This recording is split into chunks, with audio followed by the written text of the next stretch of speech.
ਮੇਰੇ ਪਿਆਰੇ ਦੇਸ਼ਵਾਸੀਓ ਨਮਸਕਾਰ।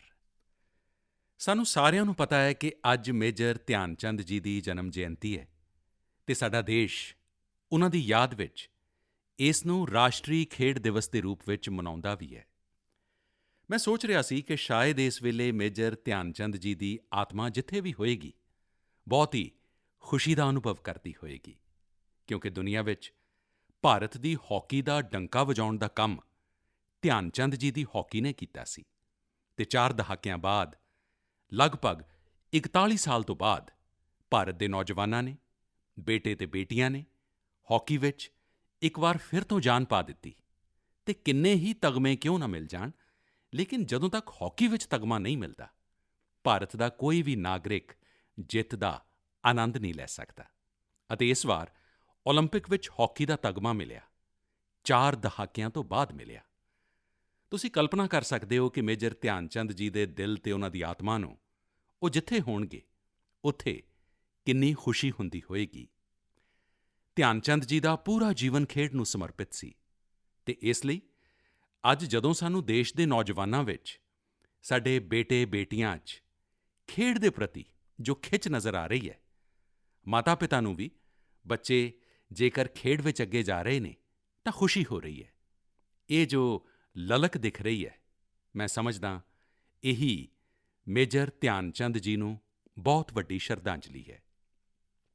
ਸਾਥੀਓ, ਜਦੋਂ ਖੇਡਣ-ਕੁੱਦਣ ਦੀ ਗੱਲ ਹੁੰਦੀ ਹੈ ਤਾਂ ਸੁਭਾਵਿਕ ਹੈ ਸਾਡੇ ਸਾਹਮਣੇ ਪੂਰੀ ਨੌਜਵਾਨ ਪੀੜ੍ਹੀ ਨਜ਼ਰ ਆਉਂਦੀ ਹੈ ਅਤੇ ਜਦੋਂ ਨੌਜਵਾਨ ਪੀੜ੍ਹੀ ਵੱਲ ਗੌਰ ਨਾਲ ਵੇਖਦੇ ਹਾਂ, ਕਿੰਨਾ ਵੱਡਾ ਬਦਲਾਅ ਨਜ਼ਰ ਆ ਰਿਹਾ ਹੈ।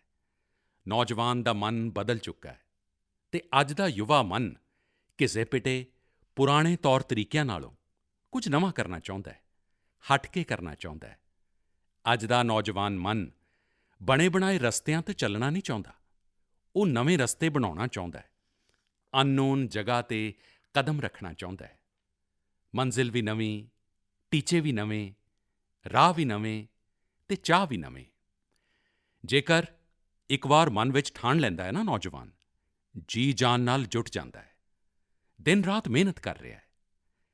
ਅਸੀਂ ਵੇਖਦੇ ਹਾਂ ਅਜੇ ਕੁਝ ਸਮਾਂ ਪਹਿਲਾਂ ਹੀ ਭਾਰਤ ਨੇ ਆਪਣੇ ਸਪੇਸ ਸੈਕਟਰ ਨੂੰ ਓਪਨ ਕੀਤਾ ਅਤੇ ਵੇਖਦਿਆਂ ਹੀ ਵੇਖਦਿਆਂ ਨੌਜਵਾਨ ਪੀੜ੍ਹੀ ਨੇ ਉਸ ਮੌਕੇ ਨੂੰ ਪਕੜ ਲਿਆ ਅਤੇ ਇਸ ਦਾ ਲਾਭ ਉਠਾਉਣ ਦੇ ਲਈ ਕਾਲਜਾਂ ਦੇ ਸਟੂਡੈਂਟਸ, ਯੂਨੀਵਰਸਿਟੀ, ਪ੍ਰਾਈਵੇਟ ਸੈਕਟਰ ਵਿੱਚ ਕੰਮ ਕਰਨ ਵਾਲੇ ਨੌਜਵਾਨ ਵੱਧ-ਚੜ੍ਹ ਕੇ ਅੱਗੇ ਆਏ ਨੇ ਅਤੇ ਮੈਨੂੰ ਪੱਕਾ ਭਰੋਸਾ ਹੈ ਕਿ ਆਉਣ ਵਾਲੇ ਦਿਨਾਂ ਵਿੱਚ ਬਹੁਤ ਵੱਡੀ ਗਿਣਤੀ ਅਜਿਹੇ ਸੈਟੇਲਾਈਟਸ ਦੀ ਹੋਵੇਗੀ ਜਿਨ੍ਹਾਂ ਉੱਪਰ ਸਾਡੇ ਨੌਜਵਾਨਾਂ ਨੇ, ਸਾਡੇ ਵਿਦਿਆਰਥੀਆਂ ਨੇ, ਸਾਡੇ ਕਾਲਜਜ਼ ਨੇ, ਸਾਡੀਆਂ ਯੂਨੀਵਰਸਿਟੀਜ਼ ਨੇ, ਲੈਬ ਵਿੱਚ ਕੰਮ ਕਰਨ ਵਾਲੇ ਸਟੂਡੈਂਟਸ ਨੇ ਕੰਮ ਕੀਤਾ ਹੋਵੇਗਾ।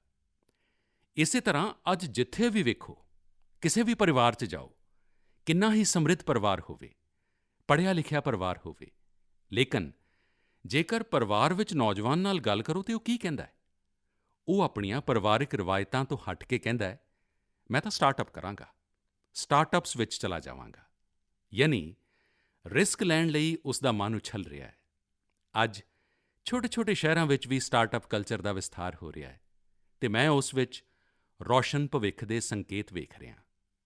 ਅਜੇ ਕੁਝ ਦਿਨ ਪਹਿਲਾਂ ਹੀ ਸਾਡੇ ਦੇਸ਼ ਵਿੱਚ ਖਿਡੌਣਿਆਂ ਦੀ ਚਰਚਾ ਹੁੰਦੀ ਸੀ। ਵੇਖਦਿਆਂ ਹੀ ਵੇਖਦਿਆਂ ਜਦੋਂ ਸਾਡੇ ਨੌਜਵਾਨਾਂ ਦੇ ਧਿਆਨ ਵਿੱਚ ਇਹ ਵਿਸ਼ਾ ਆਇਆ, ਉਨ੍ਹਾਂ ਨੇ ਵੀ ਮਨ ਵਿੱਚ ਠਾਣ ਲਿਆ ਕਿ ਦੁਨੀਆ ਵਿੱਚ ਭਾਰਤ ਦੇ ਖਿਡੌਣਿਆਂ ਦੀ ਪਛਾਣ ਕਿਵੇਂ ਬਣੇ ਅਤੇ ਨਵੇਂ-ਨਵੇਂ ਪ੍ਰਯੋਗ ਕਰ ਰਹੇ ਨੇ ਅਤੇ ਦੁਨੀਆ ਵਿੱਚ ਖਿਡੌਣਿਆਂ ਦੀ ਬਹੁਤ ਵੱਡੀ ਮਾਰਕੀਟ ਹੈ, 6-7 ਲੱਖ ਕਰੋੜ ਦੀ ਮਾਰਕੀਟ ਹੈ। ਅੱਜ ਭਾਰਤ ਦਾ ਹਿੱਸਾ ਬਹੁਤ ਘੱਟ ਹੈ, ਲੇਕਿਨ ਖਿਡੌਣੇ ਕਿਵੇਂ ਬਣਾਉਣੇ, ਖਿਡੌਣਿਆਂ ਦੀ ਵਿਭਿੰਨਤਾ ਕੀ ਹੋਵੇ, ਖਿਡੌਣਿਆਂ ਵਿੱਚ ਟੈਕਨੋਲੋਜੀ ਕੀ ਹੋਵੇ, ਚਾਈਲਡ ਸਾਈਕੋਲੋਜੀ ਦੇ ਅਨੁਰੂਪ ਖਿਡੌਣੇ ਕਿਵੇਂ ਹੋਣ, ਅੱਜ ਸਾਡੇ ਦੇਸ਼ ਦਾ ਨੌਜਵਾਨ ਉਸ ਪਾਸੇ ਧਿਆਨ ਕੇਂਦਰਿਤ ਕਰ ਰਿਹਾ ਹੈ, ਕੁਝ ਕੰਟਰੀਬਿਊਟ ਕਰਨਾ ਚਾਹੁੰਦਾ ਹੈ। ਸਾਥੀਓ, ਇੱਕ ਹੋਰ ਗੱਲ ਜੋ ਮਨ ਨੂੰ ਖੁਸ਼ੀਆਂ ਨਾਲ ਭਰ ਵੀ ਦਿੰਦੀ ਹੈ ਅਤੇ ਵਿਸ਼ਵਾਸ ਨੂੰ ਹੋਰ ਮਜ਼ਬੂਤ ਵੀ ਕਰਦੀ ਹੈ, ਅਤੇ ਉਹ ਕੀ ਹੈ? ਕਦੇ ਤੁਸੀਂ ਗੌਰ ਕੀਤਾ? ਆਮ ਤੌਰ 'ਤੇ ਸਾਡੇ ਇੱਥੇ ਸੁਭਾਅ ਬਣ ਚੁੱਕਿਆ ਸੀ, ਹੁੰਦਾ ਹੈ, ਚਲੋ ਯਾਰ ਚੱਲਦਾ ਹੈ, ਲੇਕਿਨ ਮੈਂ ਵੇਖ ਰਿਹਾ ਕਿ ਮੇਰੇ ਦੇਸ਼ ਦਾ ਯੁਵਾ ਮਨ ਹੁਣ ਸਰਵੋਤਮ ਦੇ ਵੱਲ ਆਪਣੇ ਆਪ ਨੂੰ ਕੇਂਦਰਿਤ ਕਰ ਰਿਹਾ ਹੈ, ਸਰਵੋਤਮ ਕਰਨਾ ਚਾਹੁੰਦਾ ਹੈ, ਸਰਵੋਤਮ ਤਰੀਕੇ ਨਾਲ ਕਰਨਾ ਚਾਹੁੰਦਾ ਹੈ। ਇਹ ਵੀ ਰਾਸ਼ਟਰ ਦੀ ਬਹੁਤ ਵੱਡੀ ਸ਼ਕਤੀ ਬਣ ਕੇ ਉੱਭਰੇਗਾ। ਸਾਥੀਓ, ਇਸ ਵਾਰੀ ਓਲੰਪਿਕਸ ਨੇ ਬਹੁਤ ਵੱਡਾ ਪ੍ਰਭਾਵ ਪੈਦਾ ਕੀਤਾ ਹੈ। ਓਲੰਪਿਕ ਦੇ ਖੇਡ ਪੂਰੇ ਹੋਣ ਤੋਂ ਬਾਅਦ ਹੁਣ ਪੈਰਾ ਓਲੰਪਿਕਸ ਚੱਲ ਰਿਹਾ ਹੈ। ਦੇਸ਼ ਨੂੰ ਸਾਡੇ ਇਸ ਖੇਡ ਜਗਤ ਵਿੱਚ ਜੋ ਕੁਝ ਵੀ ਹੋਇਆ, ਵਿਸ਼ਵ ਦੀ ਤੁਲਨਾ ਵਿੱਚ ਭਾਵੇਂ ਘੱਟ ਹੋਏਗਾ, ਲੇਕਿਨ ਵਿਸ਼ਵਾਸ ਭਰਨ ਲਈ ਤਾਂ ਬਹੁਤ ਕੁਝ ਹੋਇਆ। ਅੱਜ ਨੌਜਵਾਨ ਸਿਰਫ ਸਪੋਰਟਸ ਦੇ ਵੱਲ ਹੀ ਵੇਖ ਰਿਹਾ ਹੈ, ਅਜਿਹਾ ਨਹੀਂ ਹੈ, ਲੇਕਿਨ ਉਹ ਉਸ ਨਾਲ ਜੁੜੀਆਂ ਸੰਭਾਵਨਾਵਾਂ ਨੂੰ ਵੀ ਵੇਖ ਰਿਹਾ ਹੈ। ਉਸ ਦੇ ਪੂਰੇ ਈਕੋਸਿਸਟਮ ਨੂੰ ਬਹੁਤ ਬਰੀਕੀ ਨਾਲ ਵੇਖ ਰਿਹਾ ਹੈ, ਉਸ ਦੀ ਸਮਰੱਥਾ ਨੂੰ ਸਮਝ ਰਿਹਾ ਹੈ ਅਤੇ ਕਿਸੇ ਨਾ ਕਿਸੇ ਰੂਪ ਵਿੱਚ ਖੁਦ ਨੂੰ ਜੋੜਨਾ ਵੀ ਚਾਹੁੰਦਾ ਹੈ। ਹੁਣ ਉਹ ਕਨਵੈਨਸ਼ਨਲ ਚੀਜ਼ਾਂ ਤੋਂ ਅੱਗੇ ਜਾ ਕੇ ਨਿਊ ਡਿਸਿਪਲਿਨਜ਼ ਨੂੰ ਅਪਣਾ ਰਿਹਾ ਹੈ ਅਤੇ ਮੇਰੇ ਦੇਸ਼ਵਾਸੀਓ, ਜਦੋਂ ਇੰਨਾ ਮੋਮੈਂਟਮ ਆਇਆ ਹੈ, ਹਰ ਪਰਿਵਾਰ ਵਿੱਚ ਖੇਡ ਦੀ ਚਰਚਾ ਸ਼ੁਰੂ ਹੋਈ ਹੈ। ਤੁਸੀਂ ਵੀ ਦੱਸੋ ਮੈਨੂੰ, ਕੀ ਇਹ ਮੋਮੈਂਟਮ ਨੂੰ ਠਹਿਰਨ ਦੇਣਾ ਚਾਹੀਦਾ ਹੈ, ਰੁਕਣ ਦੇਣਾ ਚਾਹੀਦਾ ਹੈ? ਜੀ ਨਹੀਂ, ਤੁਸੀਂ ਵੀ ਮੇਰੇ ਵਾਂਗ ਹੀ ਸੋਚਦੇ ਹੋਵੋਗੇ। ਹੁਣ ਦੇਸ਼ ਵਿੱਚ ਖੇਡਣ-ਕੁੱਦਣ, ਸਪੋਰਟਸ, ਸਪੋਰਟਸਮੈਨ ਸਪਿਰਿਟ ਹੁਣ ਰੁਕਣਾ ਨਹੀਂ ਹੈ। ਇਸ ਮੋਮੈਂਟਮ ਨੂੰ ਪਰਿਵਾਰਕ ਜੀਵਨ ਵਿੱਚ, ਸਮਾਜਿਕ ਜੀਵਨ ਵਿੱਚ, ਰਾਸ਼ਟਰ ਜੀਵਨ ਵਿੱਚ ਸਥਾਈ ਬਣਾਉਣਾ ਹੈ, ਊਰਜਾ ਨਾਲ ਭਰ ਦੇਣਾ ਹੈ, ਨਿਰੰਤਰ ਨਵੀਂ ਊਰਜਾ ਨਾਲ ਭਰਨਾ ਹੈ।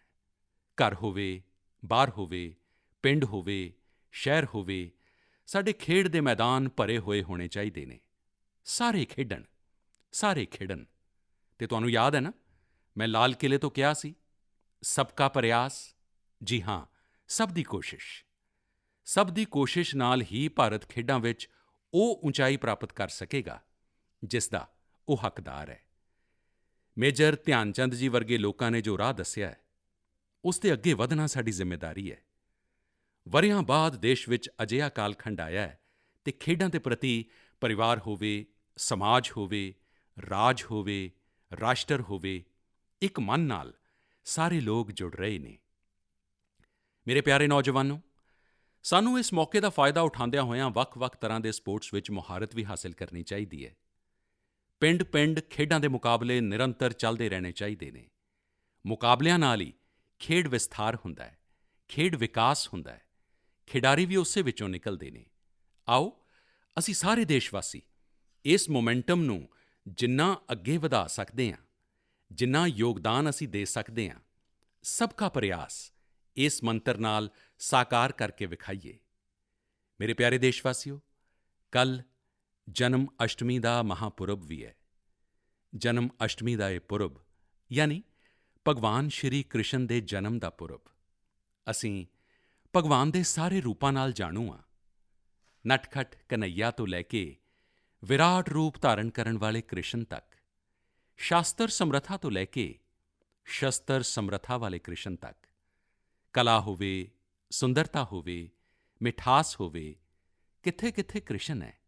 ਲੇਕਿਨ ਇਹ ਗੱਲਾਂ ਮੈਂ ਇਸ ਲਈ ਕਰ ਰਿਹਾ ਕਿ ਜਨਮ ਅਸ਼ਟਮੀ ਤੋਂ ਕੁਝ ਦਿਨ ਪਹਿਲਾਂ ਮੈਂ ਇੱਕ ਅਜਿਹੇ ਦਿਲਚਸਪ ਅਨੁਭਵ ਤੋਂ ਗੁਜ਼ਰਿਆ ਤਾਂ ਮੇਰਾ ਮਨ ਕਰਦਾ ਹੈ ਕਿ ਇਹ ਗੱਲਾਂ ਮੈਂ ਤੁਹਾਡੇ ਨਾਲ ਕਰਾਂ।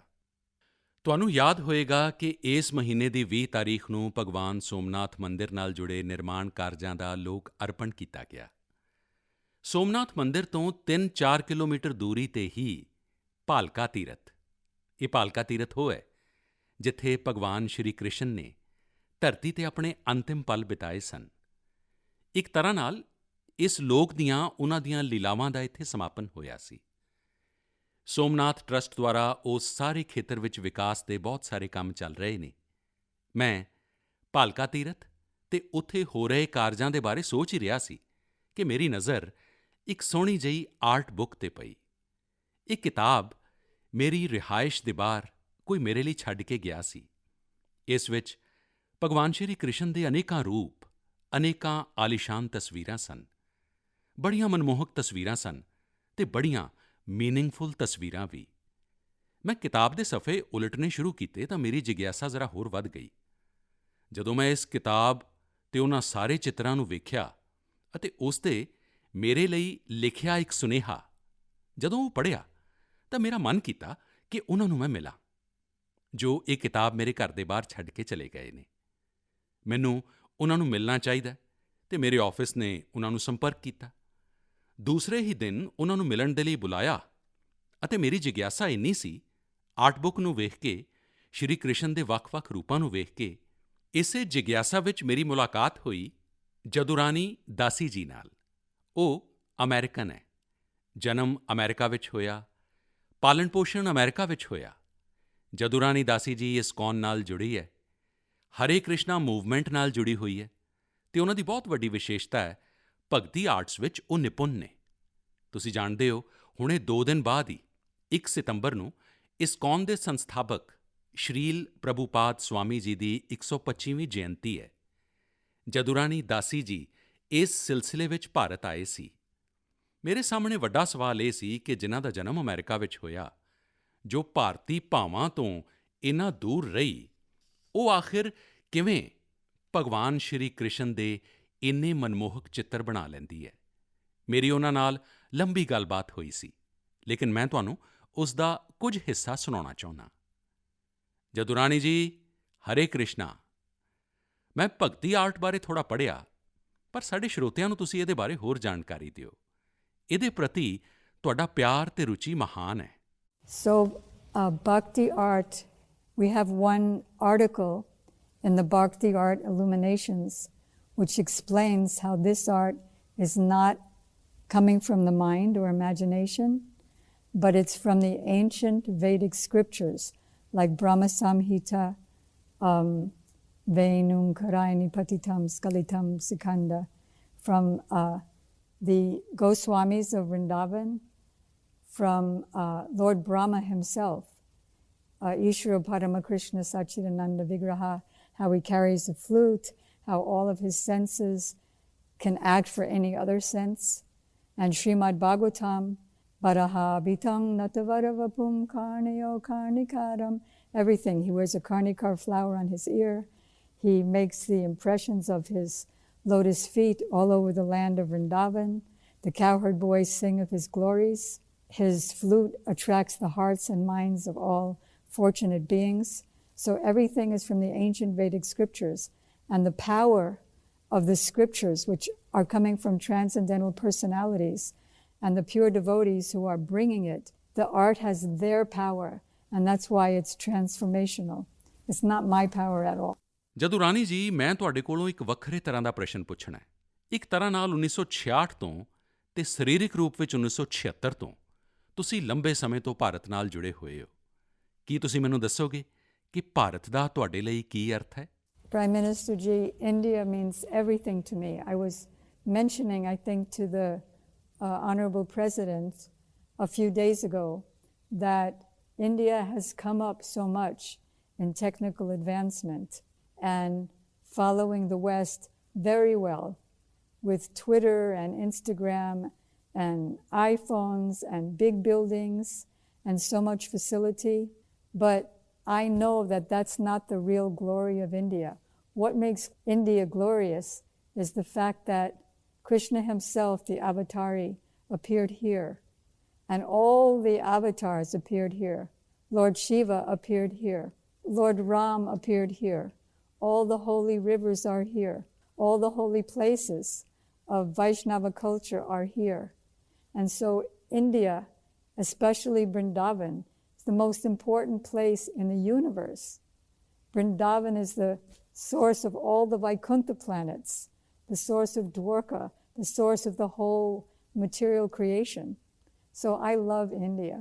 ਧੰਨਵਾਦ ਜਦੁਰਾਨੀ ਜੀ। ਹਰੇ ਕ੍ਰਿਸ਼ਨਾ।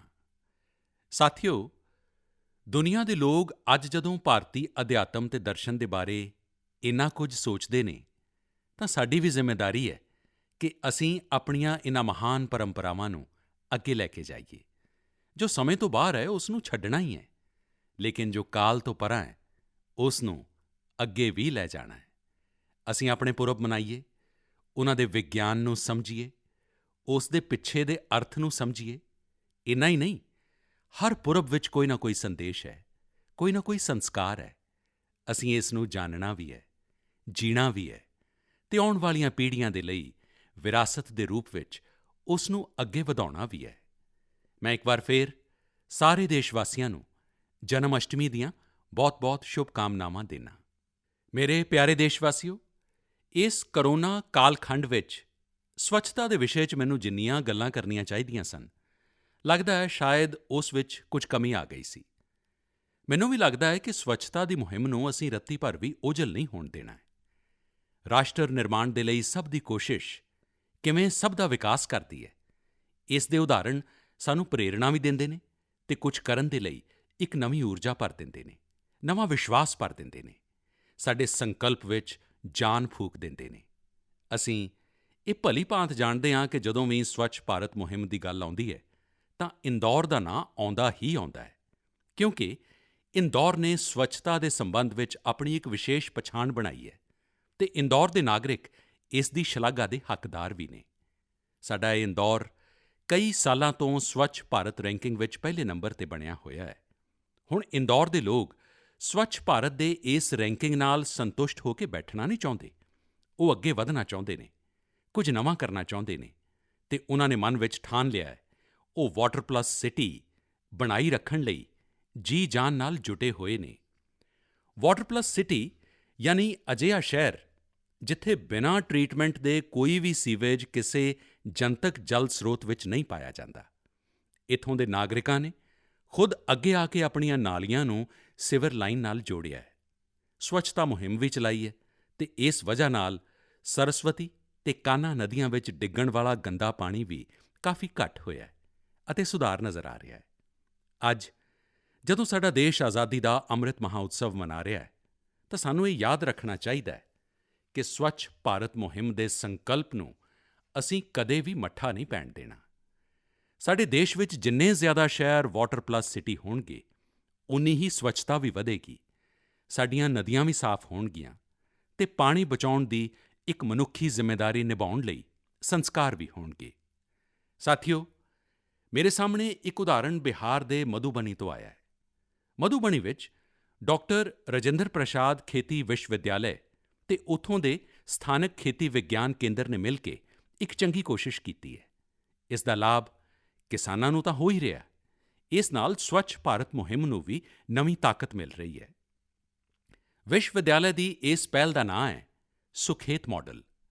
ਸੁਖੇਤ ਮਾਡਲ ਦਾ ਮਕਸਦ ਹੈ ਪਿੰਡਾਂ ਵਿੱਚ ਪ੍ਰਦੂਸ਼ਣ ਨੂੰ ਘੱਟ ਕਰਨਾ। ਇਸ ਮਾਡਲ ਦੇ ਤਹਿਤ ਪਿੰਡਾਂ ਦੇ ਕਿਸਾਨਾਂ ਤੋਂ ਗੋਹਾ ਅਤੇ ਖੇਤਾਂ ਘਰਾਂ ਤੋਂ ਨਿਕਲਣ ਵਾਲਾ ਹੋਰ ਕੂੜਾ ਇਕੱਠਾ ਕੀਤਾ ਜਾਂਦਾ ਹੈ ਅਤੇ ਬਦਲੇ ਵਿੱਚ ਪਿੰਡ ਵਾਲਿਆਂ ਨੂੰ ਰਸੋਈ ਗੈਸ ਸਿਲੰਡਰ ਦੇ ਲਈ ਪੈਸੇ ਦਿੱਤੇ ਜਾਂਦੇ ਨੇ। ਜੋ ਕੂੜਾ ਪਿੰਡ ਤੋਂ ਇਕੱਠਾ ਹੁੰਦਾ ਹੈ, ਉਸ ਦੇ ਨਿਪਟਾਰੇ ਲਈ ਵਰਮੀ ਕੰਪੋਸਟ ਬਣਾਉਣ ਦਾ ਵੀ ਕੰਮ ਕੀਤਾ ਜਾ ਰਿਹਾ ਹੈ। ਯਾਨੀ ਸੁਖੇਤ ਮਾਡਲ ਦੇ 4 ਲਾਭ ਤਾਂ ਸਿੱਧੇ-ਸਿੱਧੇ ਨਜ਼ਰ ਆਉਂਦੇ ਨੇ। ਇੱਕ ਤਾਂ ਪਿੰਡ ਨੂੰ ਪ੍ਰਦੂਸ਼ਣ ਤੋਂ ਮੁਕਤੀ, ਦੂਸਰਾ ਪਿੰਡ ਨੂੰ ਗੰਦਗੀ ਤੋਂ ਮੁਕਤੀ, ਤੀਸਰਾ ਪਿੰਡ ਵਾਲਿਆਂ ਨੂੰ ਰਸੋਈ ਗੈਸ ਸਿਲੰਡਰ ਦੇ ਲਈ ਪੈਸੇ ਅਤੇ ਚੌਥਾ ਪਿੰਡ ਦੇ ਕਿਸਾਨਾਂ ਨੂੰ ਜੈਵਿਕ ਖਾਦ। ਤੁਸੀਂ ਸੋਚੋ, ਇਸ ਤਰ੍ਹਾਂ ਦੀਆਂ ਕੋਸ਼ਿਸ਼ਾਂ ਸਾਡੇ ਪਿੰਡਾਂ ਦੀ ਸ਼ਕਤੀ ਨੂੰ ਕਿੰਨਾ ਜ਼ਿਆਦਾ ਵਧਾ ਸਕਦੀਆਂ ਨੇ। ਇਹੀ ਤਾਂ ਆਤਮ ਨਿਰਭਰਤਾ ਦਾ ਵਿਸ਼ਾ ਹੈ। ਮੈਂ ਦੇਸ਼ ਦੀ ਹਰ ਇੱਕ ਪੰਚਾਇਤ ਨੂੰ ਕਹਾਂਗਾ ਕਿ ਅਜਿਹਾ ਕੁਝ ਕਰਨ ਦਾ ਉਹ ਵੀ ਆਪਣੇ ਇੱਥੇ ਜ਼ਰੂਰ ਸੋਚਣ। ਅਤੇ ਸਾਥੀਓ, ਜਦੋਂ ਅਸੀਂ ਕੋਈ ਟੀਚਾ ਲੈ ਕੇ ਨਿਕਲ ਪੈਂਦੇ ਹਾਂ ਨਾ, ਤਾਂ ਨਤੀਜਿਆਂ ਦਾ ਮਿਲਣਾ ਨਿਸ਼ਚਿਤ ਹੁੰਦਾ ਹੈ। ਹੁਣ ਵੇਖੋ ਨਾ, ਸਾਡੇ ਤਮਿਲਨਾਡੂ ਵਿੱਚ ਸ਼ਿਵ ਗੰਗਾ ਜ਼ਿਲ੍ਹੇ ਦੀ ਕਾਂਜੀ ਰੰਗਾਲ ਪੰਚਾਇਤ ਵੇਖੋ। ਇਸ ਛੋਟੀ ਜਿਹੀ ਪੰਚਾਇਤ ਨੇ ਕੀ ਕੀਤਾ। ਇੱਥੇ ਤੁਹਾਨੂੰ ਵੇਸਟ ਤੋਂ ਵੈਲਥ ਦਾ ਇੱਕ ਹੋਰ ਮਾਡਲ ਵੇਖਣ ਨੂੰ ਮਿਲੇਗਾ। ਇੱਥੇ ਗ੍ਰਾਮ ਪੰਚਾਇਤ ਨੇ ਸਥਾਨਕ ਲੋਕਾਂ ਨਾਲ ਮਿਲ ਕੇ ਕੂੜੇ ਨਾਲ ਬਿਜਲੀ ਬਣਾਉਣ ਦਾ ਇੱਕ ਲੋਕਲ ਪ੍ਰੋਜੈਕਟ ਆਪਣੇ ਪਿੰਡ ਵਿੱਚ ਲਗਾ ਦਿੱਤਾ ਹੈ। ਪੂਰੇ ਪਿੰਡ ਤੋਂ ਕੂੜਾ ਇਕੱਠਾ ਹੁੰਦਾ ਹੈ, ਉਸ ਨਾਲ ਬਿਜਲੀ ਬਣਦੀ ਹੈ ਅਤੇ ਬਚੇ ਹੋਏ ਪ੍ਰੋਡਕਟਸ ਨੂੰ ਕੀਟਨਾਸ਼ਕ ਦੇ ਰੂਪ ਵਿੱਚ ਵੇਚ ਵੀ ਦਿੱਤਾ ਜਾਂਦਾ ਹੈ। ਪਿੰਡ ਦੇ ਇਸ ਪਾਵਰ ਪਲਾਂਟ ਦੀ ਸਮਰੱਥਾ ਪ੍ਰਤੀ ਦਿਨ 2 ਟਨ ਕੂੜੇ ਦੇ ਨਿਪਟਾਰੇ ਦੀ ਹੈ।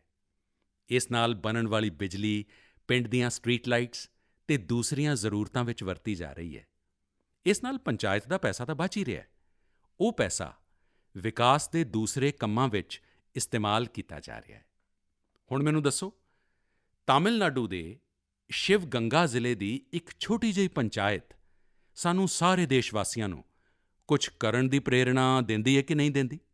ਕਮਾਲ ਕੀਤਾ ਹੈ ਨਾ ਇਹਨਾਂ ਨੇ। ਮੇਰੇ ਪਿਆਰੇ ਦੇਸ਼ ਵਾਸੀਓ, ਮਨ ਕੀ ਬਾਤ ਹੁਣ ਭਾਰਤ ਦੀਆਂ ਸਰਹੱਦਾਂ ਤੱਕ ਸੀਮਿਤ ਨਹੀਂ ਰਹੀ। ਦੁਨੀਆ ਦੇ ਵੱਖ-ਵੱਖ ਕੋਨਿਆਂ ਵਿੱਚ ਵੀ ਮਨ ਕੀ ਬਾਤ ਦੀ ਚਰਚਾ ਹੁੰਦੀ ਹੈ ਅਤੇ ਵਿਦੇਸ਼ਾਂ ਵਿੱਚ ਰਹਿਣ ਵਾਲੇ ਸਾਡੇ ਭਾਰਤੀ ਸਮਾਜ ਦੇ ਲੋਕ ਨੇ, ਉਹ ਵੀ ਮੈਨੂੰ ਬਹੁਤ ਸਾਰੀਆਂ ਨਵੀਆਂ-ਨਵੀਆਂ ਜਾਣਕਾਰੀਆਂ ਦਿੰਦੇ ਰਹਿੰਦੇ ਨੇ ਅਤੇ ਮੈਨੂੰ ਵੀ ਕਦੇ-ਕਦੇ ਮਨ ਕੀ ਬਾਤ ਵਿੱਚ ਵਿਦੇਸ਼ਾਂ ਵਿੱਚ ਜੋ ਅਨੋਖੇ ਪ੍ਰੋਗਰਾਮ ਚੱਲਦੇ ਨੇ, ਉਸ ਦੀਆਂ ਗੱਲਾਂ ਤੁਹਾਡੇ ਨਾਲ ਸ਼ੇਅਰ ਕਰਨਾ ਚੰਗਾ ਲੱਗਦਾ ਹੈ। ਅੱਜ ਵੀ ਮੈਂ ਤੁਹਾਡੀ ਜਾਣ-ਪਛਾਣ ਕੁਝ ਅਜਿਹੇ ਲੋਕਾਂ ਨਾਲ ਕਰਾਵਾਂਗਾ, ਲੇਕਿਨ ਇਸ ਤੋਂ ਪਹਿਲਾਂ ਮੈਂ ਤੁਹਾਨੂੰ ਇੱਕ ਆਡੀਓ ਸੁਣਾਉਣਾ ਚਾਹੁੰਦਾ। ਥੋੜ੍ਹਾ ਗੌਰ ਨਾਲ ਸੁਣਨਾ।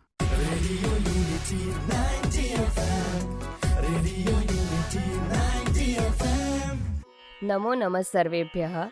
मम नाम गंगा। भवन्तु शृण्वन्तु रेडियो यूनिटी 90 FM एक भारत श्रेष्ठ भारत। अहम् एकतामूर्तेयाः मार्गदर्शिका एवं रेडियो यूनिटी माध्यमे आर्जे अस्मि। अद्य संस्कृतदिनम् अस्ति। सर्वेभ्यः बहवः शुभकामनाः अस्ति। सरदार वल्लभभाई पटेल महोदयस्य लोहपुरुषः इति उच्यते। त्रयोदशाविंशतिसहस्रतमे वर्षे लोहसङ्ग्रहस्य अभियानं प्रारब्धम्। 34,000 टन् परिमितं लोहस्य गलनं कृतम्। झारखण्डस्य एकः कृषकः मृद्गरस्य दानं कृतवान्। भवन्तु शृण्वन्तु रेडियो यूनिटी 90 FM एक भारत श्रेष्ठ भारत।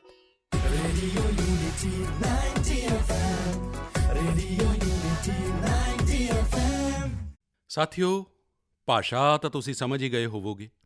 ਇਹ ਰੇਡੀਓ 'ਤੇ ਸੰਸਕ੍ਰਿਤ ਵਿੱਚ ਗੱਲ ਕੀਤੀ ਜਾ ਰਹੀ ਹੈ ਅਤੇ ਜੋ ਗੱਲ ਕਰ ਰਹੀ ਹੈ ਉਹ ਹੈ ਆਰਜੇ ਗੰਗਾ। ਆਰਜੇ ਗੰਗਾ ਗੁਜਰਾਤ ਦੇ ਰੇਡੀਓ ਜੌਕੀਜ਼ ਦੇ ਗਰੁੱਪ ਦੀ ਇੱਕ ਮੈਂਬਰ ਹੈ। ਉਹਨਾਂ ਦੇ ਹੋਰ ਵੀ ਕਈ ਸਾਥੀ ਨੇ, ਜਿਵੇਂ ਆਰਜੇ ਨੀਲਮ, ਆਰਜੇ ਗੁਰੂ ਅਤੇ ਆਰਜੇ ਹੇਤਲ। ਇਹ ਸਾਰੇ ਮਿਲ ਕੇ ਗੁਜਰਾਤ ਵਿੱਚ ਕੇਵੜੀਆ ਵਿੱਚ ਇਸ ਵੇਲੇ ਸੰਸਕ੍ਰਿਤ ਭਾਸ਼ਾ ਦਾ ਮਾਣ ਵਧਾਉਣ ਵਿੱਚ ਜੁਟੇ ਹੋਏ ਨੇ। ਅਤੇ ਤੁਹਾਨੂੰ ਪਤਾ ਹੈ ਨਾ, ਕੇਵੜੀਆ ਉਹੀ ਹੈ ਜਿੱਥੇ ਦੁਨੀਆ ਦਾ ਸਭ ਤੋਂ ਉੱਚਾ ਸਟੈਚੂ, ਸਾਡੇ ਦੇਸ਼ ਦਾ ਮਾਣ, ਸਟੈਚੂ ਆਫ ਯੂਨਿਟੀ ਜਿੱਥੇ ਹੈ, ਉਸ ਕੇਵੜੀਆ ਦੀ ਮੈਂ ਗੱਲ ਕਰ ਰਿਹਾ। ਅਤੇ ਇਹ ਸਾਰੇ ਅਜਿਹੇ ਰੇਡੀਓ ਜੌਕੀਜ਼ ਨੇ ਜੋ ਇੱਕੋ ਵੇਲੇ ਕਈ ਭੂਮਿਕਾਵਾਂ ਨਿਭਾਉਂਦੇ ਨੇ। ਇਹ ਗਾਈਡ ਦੇ ਰੂਪ ਵਿੱਚ ਵੀ ਆਪਣੀ ਸੇਵਾ ਦਿੰਦੇ ਨੇ ਅਤੇ ਨਾਲ-ਨਾਲ community radio initiative radio unity 90 FM ਉਹਦਾ ਸੰਚਾਲਨ ਵੀ ਕਰਦੇ ਨੇ। ਆਰਜੇਜ਼ ਆਪਣੇ ਸਰੋਤਿਆਂ ਨਾਲ ਸੰਸਕ੍ਰਿਤ ਭਾਸ਼ਾ ਵਿੱਚ ਗੱਲ ਕਰਦੇ ਨੇ, ਉਹਨਾਂ ਨੂੰ ਸੰਸਕ੍ਰਿਤ ਭਾਸ਼ਾ ਵਿੱਚ ਜਾਣਕਾਰੀ ਉਪਲਬਧ ਕਰਾਉਂਦੇ ਨੇ। ਸਾਥੀਓ, ਸਾਡੇ ਇੱਥੇ ਸੰਸਕ੍ਰਿਤ ਦੇ ਬਾਰੇ ਕਿਹਾ ਗਿਆ ਹੈ ਕਿ ਅੰਮ੍ਰਿਤਮ ਸੰਸਕ੍ਰਿਤਮ ਮਿੱਤਰ ਸਰਸਮ ਸਰਲਮ ਵਚੈ ਏਕਤਾ ਮੂਲਕਮ ਰਾਸ਼ਟਰੇ ਗਿਆਨ ਵਿਗਿਆਨ ਪੋਸ਼ਕਮ। ਅਰਥਾਤ ਸਾਡੀ ਸੰਸਕ੍ਰਿਤ ਭਾਸ਼ਾ ਮਿੱਠੀ ਵੀ ਹੈ, ਸਾਦੀ ਵੀ ਹੈ।